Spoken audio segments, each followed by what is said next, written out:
Question number 5. Allport ರವರ ಗುಣ ವಿಧಾನ ಸಿದ್ಧಾಂತವನ್ನು ವಿವರಿಸಿ. Page number 34. ಗಾರ್ಡನ್ ಆಲ್ಪೋರ್ಟ್ ಗುಣ ವಿಧಾನದ ಪ್ರತಿಪಾದಕರು. ಅವರು ಗುಣಗಳನ್ನು 3 ಪ್ರಕಾರಗಳಾಗಿ ವರ್ಗೀಕರಿಸಿದರು: ಪ್ರಧಾನ ಗುಣಗಳು, ಮುಖ್ಯ ಗುಣಗಳು ಮತ್ತು ಉಪಗುಣಗಳು. ಮೊದಲನೆಯದು ಪ್ರಧಾನ ಗುಣಗಳು. ಅತ್ಯಂತ ಸಾಮಾನ್ಯ ಹಾಗೂ ಬಹು ಪ್ರಭಾವಿ ಗುಣಗಳಾಗಿವೆ. ಅವು ವ್ಯಕ್ತಿಯ ಸಂಪೂರ್ಣ ಜೀವನದ ಗುರಿಯನ್ನು ಸೂಚಿಸುತ್ತವೆ. ಉದಾಹರಣೆಗೆ, ಮಹಾತ್ಮ ಗಾಂಧಿಯ ಅಹಿಂಸಾ ಮತ್ತು ಹಿಟ್ಲರ್ನ ನಾಜಿ ತತ್ವ. ಎರಡನೇದು ಮುಖ್ಯ ಗುಣಗಳು. ಪರಿಣಾಮದಲ್ಲಿ ಕಡಿಮೆ ವ್ಯಾಪಕವಾದರೂ ತುಂಬಾ ಸಾಮಾನ್ಯವಾದ ಪ್ರವೃತ್ತಿಗಳು.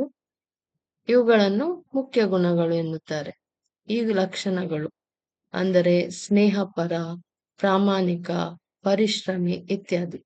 ಇವನ್ನು ಸಾಮಾನ್ಯವಾಗಿ ವ್ಯಕ್ತಿಯ ಶಿಫಾರಸು ಪತ್ರ ಅಥವಾ ಉದ್ಯೋಗ ಶಿಫಾರಸು ಬರೆಯುವಾಗ ಬಳಸಲಾಗುತ್ತದೆ. ಉಪಗುಣಗಳು. ಇವು ಬಹಳ ವಿಶಿಷ್ಟ ಮತ್ತು ನಿರ್ದಿಷ್ಟ ಶ್ರೇಣಿಯ ಗುಣಗಳು, ಸಾಮಾನ್ಯವಾಗಿ ದಿನನಿತ್ಯದ ಆಯ್ಕೆಗಳಿಗೆ ಸಂಬಂಧಿಸಿದವು.